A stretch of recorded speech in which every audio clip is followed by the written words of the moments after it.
Hey, welcome back. In today's video, we're going to be talking about YouTuber Social Repose. I was recommended to check out some concerning behavior that he was exhibiting in his last couple videos. Usually I get these kind of recommendations from concerned viewers, and I check it out, and it's just them staying on their toes and that due diligence. But when I checked out what the behavior was, I did find it very concerning. A lot of what he was saying was very aggressive towards viewers and what I felt like was himself. So we're going to check that out in today's video of Exploring YouTubers. If you're unfamiliar with Social Repose, he's a 31-year-old American singer and social media YouTube personality. His YouTube channel has over 1 million subscribers, and these specific two were the ones I was asked to check out, but I went as far as the third one. Now, I did see some very worrying behavior that was being presented, and it made me worry not only for the actions, but the safety of said creator. So if Richie, if you're watching this video, I might have some advice that could help. I read a couple books and I can suggest some to you. It seems like a lot of the stuff that you're talking about continuously is just stuff from the past. So over on the Repzilla Discord server, one of the users said, "Hey, did you guys see the new Social Repose video? He just told the trolls and ex-fans to harm themselves, and he keeps bashing Jaclyn Gleen." One comment from the video said, "Did he just suggest to these people that they should commit harm to themselves unironically? Anonymous hate commenters are toxic, but does that mean a person with a platform like Richie should encourage for them to harm themselves, even as a joke?" And then they send me a screen cap where he put his hand in the shape of a weapon and says, "More fans' concerns with what he said in the video at 5:19 to 5:18 of the timestamp." To which another commenter said, "I understand the frustration, but the bit about a full-grown man telling trolls to off themselves is why I don't usually watch your videos anymore." So like I said, I did go watch the 3 most recent uploads on his channel, and this is what I found. Let's start with Gabby Hanna made an OnlyFans, a review. First thing I want to note is it does start off pretty dark and depressing, as you can see. This is what you've become, just a has-been, and never was, and never will be. So basically in this scene, he's saying that he's a has-been and never was.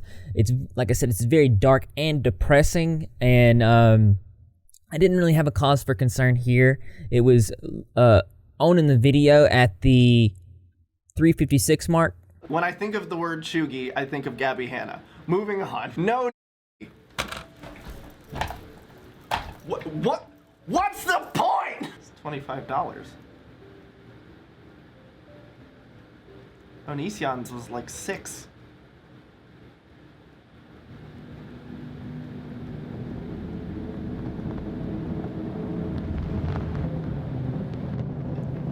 You can see he's stepping out here and he's pointing that at himself. I think it's painting some pretty strong imagery here. And this is like I said, this is like the first video that I did look at when I came to look at this stuff. And I was like, this isn't very much of cause of concern. We have the dark atmosphere. This is kind of in with his aesthetic. As the video progresses, at about the 9:17 mark, he makes a pretty dark joke. The photo set where she is posing on her bedroom floor. Well, is this where like I make a joke about taking my own life, or I don't...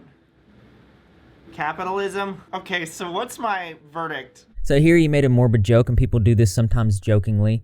It rolls around with the skit, but what we're seeing here is an established pattern, and the reason I'm bringing it up is out of concern. It starts off, the first thing I noticed was him pointing the weapon at himself. Probably a joke, part of the skit, and then on in the video he makes another morbid joke.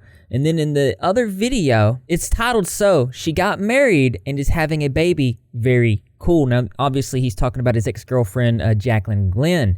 For those of you that don't know, he was involved in a controversy with Jaclyn Gleen where he was caught cheating on her, and it's been a topic on his channel and that rotates around his name for years. It's something that he always brings up and something that he seems to not be able to stop talking about. And like, for example, I don't think he has any business making a video about Jaclyn and her life. It's been, I think it's 4 years ago, maybe 5, that this happened.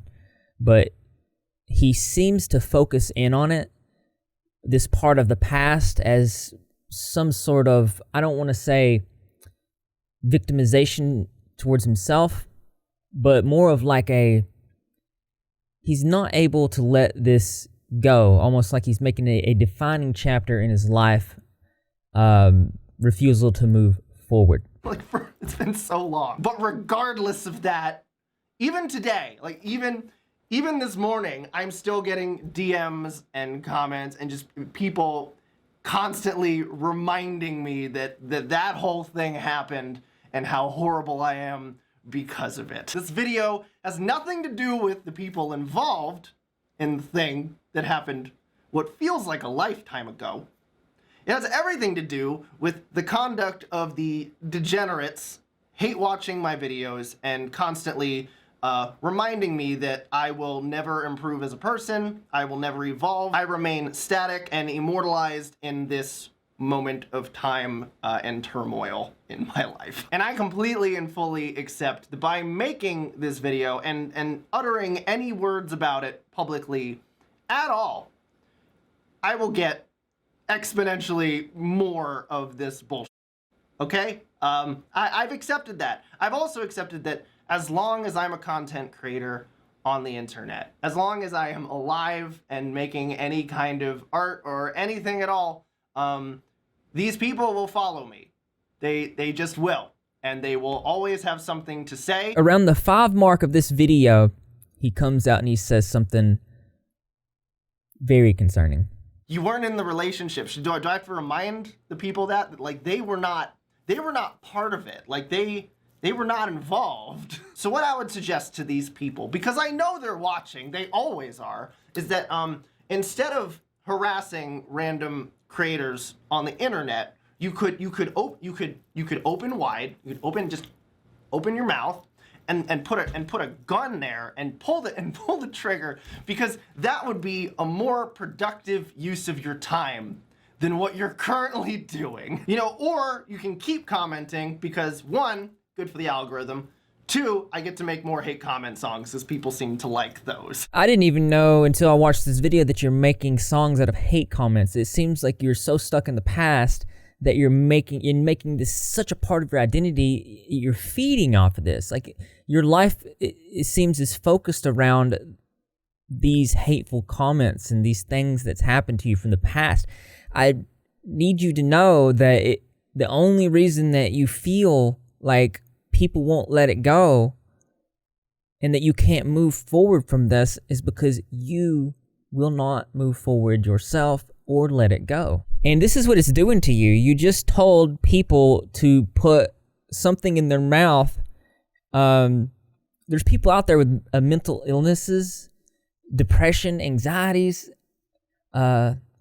people with neurodivergencies, things going on in their head, and you just broadcasted for them to stick something in their mouth that could possibly end their life.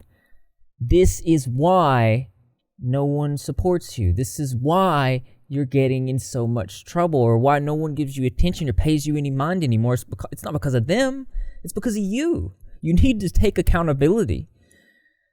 Because you're going to keep tormenting yourself. In the next video titled Dear Future Girlfriend, right after he makes a video about Jaclyn Gleen, he's got the Dear Future Girlfriend, which is a dark, dark video to which he ends it with actually depicting that he's ending his own life. Like, I'm speechless when it comes to this stuff, because to me, what I'm seeing is less of art and more of somebody that is crying for help.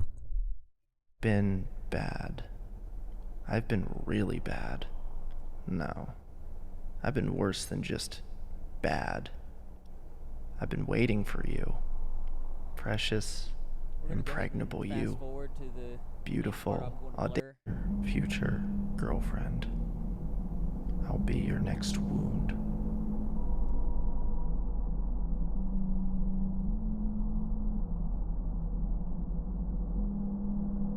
I'm not afraid of you.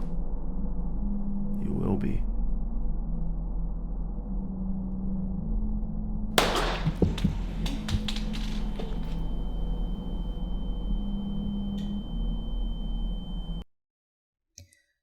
Bro, that's not cool, man. I'm not gonna pretend like I know how you feel emotionally, but I will say that if you are feeling any type of way, you're not the only one that feels sad. Like, I'm a creator too. Like, people say bad things about me. People say bad things about every creator. The only difference is that not every creator reacts or keeps on and keeps stirring things up and keeps... Most people in general let things go and move on and evolve from it and grow from it and don't stay stuck on it. I think that you need to get some help. I think that you need to talk to a therapist. I'm in therapy. Been in therapy for years. It's a great thing. But this is concerning. And on top of it all, it's not just dangerous to yourself and concerning about yourself, but it's concerning about the message that you're putting out there to the viewers. First off, I don't want to come off as like I'm preaching to you or anyone. I just happen to read a lot of books on topics about moving forward and not being stuck on things. I would suggest Dale Carnegie, How to Start Living, Stop Worrying, and also one suggested by my therapist is by Henry Cloud called Necessary Endings. And these things that you're using as the defining parts of your life and who you are, so bro, you gotta stop that. You gotta move on. You gotta move forward. Like, look, transparency here. I don't like you as a person, but that doesn't mean I hate you. It's more of like, I don't like you and I don't dislike you. I don't anything you. Does that make sense? But point being is, this is coming from, I want to say objectively. Yes, I've made videos on you in the past because you've done some very stupid things. And I'm thinking that this is one of them. This girl's moved on with her life, married, making a family. This is only going to cause her pain. This is only going to direct negatively charged emotions towards their direction. And this is, the strange thing is you know that this stuff's happening to you. And so by not breaking the cycle, the same people that are telling you about the stuff that's happening in her life, now they're going to go back and they're going to tell her the stuff that you've done. So you're playing a part of the vicious cycle from this thing that you're using to define yourself. But the truth is that if you let it go and move forward, you're good. You don't have to let this be the defining moment in your life. Hold on, I'm going to read a part from a very important book. It says, George Bernard Shaw was right. He summed it up when he said, the secret of being miserable is to have the leisure to bother about whether you are happy or not. So don't bother to think about it. Spit on your hands and get busy. Your blood will start circulating, your mind will start ticking, and pretty soon this whole positive upsurge of life and your body will drive worry from your mind. Get busy, keep busy. It's the cheapest kind of medicine there is on this earth, and one of the best to break the worry habit. The worried person must lose themselves in action. And it also talks about this part of stop loss. It's almost like a book review now, isn't it? So stop loss is a thing that it's in stocks and in crypto where, let's say you invest, I'm just throwing out a random number. Say you invest 50 and then you put a stop loss for 45. So if it ever goes too much under the 50, you won't lose that much. You can do something similar in your real life as far as like people in your life, for example. Set yourself two times. If a person wrongs you twice, then cut it, It's a stop loss. That's a thing. And I think in this situation, it demonstrates that we don't hold on to these things from the past because our pasts don't define us. And you move forward and you work on your own thing. This is not just Richie. This is for anybody that this might help. But don't accept these things as, so you got wronged a few times and some bad things have happened. Like, don't accept this as it's all there is. Like, maybe it's time for you to change who you are. Maybe it's time to change your aesthetic. Maybe it's time to grow into a different thing, evolve. I mean, if you're religious, They say, don't get stuck in what God used to do because you'll miss out on what God is about to do. Everything is not supposed to last forever. Change is inevitable. Evolve, grow, become new. I feel like you need to take a step back and look at this from a bird's eye view. That being said, that's the end of this video, and I hope that good stuff comes from this video. I think we're gonna need some positivity turtles in the chat, and if anybody doesn't know what that is, it's my mom gave me this turtle. Sits right in front of me and reminds me to stay positive. It works. It was kind of silly when she suggested it, but it works. And I'm gonna end the video now. But as interesting as this is, there's always something that's more interesting to me. That's right, you guys say. I want to know what you think. So why don't you go ahead and leave your creative or interesting responses in the comment box below. Thumbs up for those likes, and as always, brothers and sisters, I will see you in the next video. I wasn't gonna make a video on this, but I do. It's hard for me to see something like that and not say something, so this is my something. I hope it helps. And thank you to my patrons, really appreciate it. If you guys want to support what I do here on the channel, you can become a patron, get your name at the end of the videos like these guys. The link will be in the pinned comment, and it's just nobody sure that you're open. If you're not open, you're Greg, and how you do that, I can just subscribe, notifications turned on, be in the comment section after every single video, because I'm going to be there. Greg the Cat's going to be there, and the rest of the Repzilla community as well, and I expect to see you there too, because this channel loves you. Yeah, this book, Dale Carnegie, How to Stop Worrying and Start Living, very good. This is my second time reading it.